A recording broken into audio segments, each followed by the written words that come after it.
Deuteronomy chapter 14. You are the children of the Lord your God. You shall not cut yourselves, nor make any baldness between your eyes for the dead. For you are a holy people unto the Lord your God, and the Lord has chosen you to be a peculiar people unto himself, above all the nations that are upon the earth. Thou shalt not eat any abominable thing. These are the beasts which you shall eat, the ox, the sheep, and the goat, the hart, the roebuck, the fallow deer, and the wild goat, and the pygarg, I don't know what in the world that is, wild ox, the camois, every beast that parts the hoof, and cleaves the cleft into two claws, and chews the cud among the beasts, that shall you eat.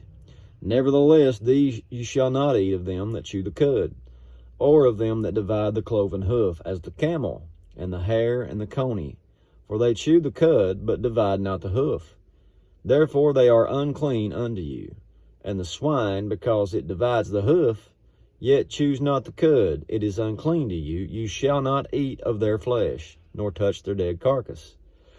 These shall you eat of all that are in the waters, all that have fins and scales shall you eat. And whatsoever has not fins and scales you may not eat, it is unclean unto you. Of all clean birds you shall eat, but these are they of which you shall not eat: the eagle, the ossifrage, the osprey, the glede, the kite, the vulture after his kind, and every raven after his kind, and the owl, and the nighthawk, and the cuckow, and the hawk after his kind, the little owl, and the great owl, and the swan, the pelican, the gier eagle, and the cormorant, the stork and the heron after their kind, and the lapwing and the bat. Page. And every creeping thing that flies is unclean unto you, they shall not be eaten. But of all clean fowls you may eat. You shall not eat of anything that dies of itself. You shall give it unto the stranger that is in your gates, that he may eat it. Or you yourself may sell it to an alien. For thou art a holy people unto the Lord your God.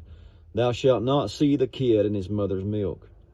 Thou shalt truly tithe all the increase of your seed that the field brings forth year by year.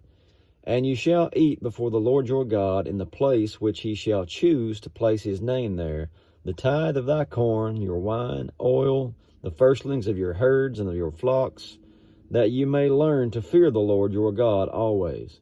And if the way be too long for you, so that you are not able to carry it, or if the people be too far from you, which the Lord your God shall choose to set his name there, the place be too far from you, rather. When the Lord your God has blessed you, then shall you turn it into money, and bind up the money in your hand, and shall go unto the place which the Lord your God shall choose. And you shall bestow that money for whatsoever your soul lusts after, for ox, for sheep, for wine, for strong drink, or for whatsoever your soul desires. And thou shalt eat there before the Lord your God, and shalt rejoice, you and your household. And the Levite that is within your gates, thou shalt not forsake him, for he has no part nor inheritance with you. At the end of 3 years you shall bring forth all the tithe of thine increase the same year, and shall lay it up within your gates. And the Levite, because he has no part nor inheritance with you, and the stranger, and the fatherless, and the widow, which are within your gates, shall come and shall eat and be satisfied, that the Lord your God may bless you in all the work of your hand which you've done. And that's it for chapter 14, Lord willing. We'll see you in the morning with 15. God bless.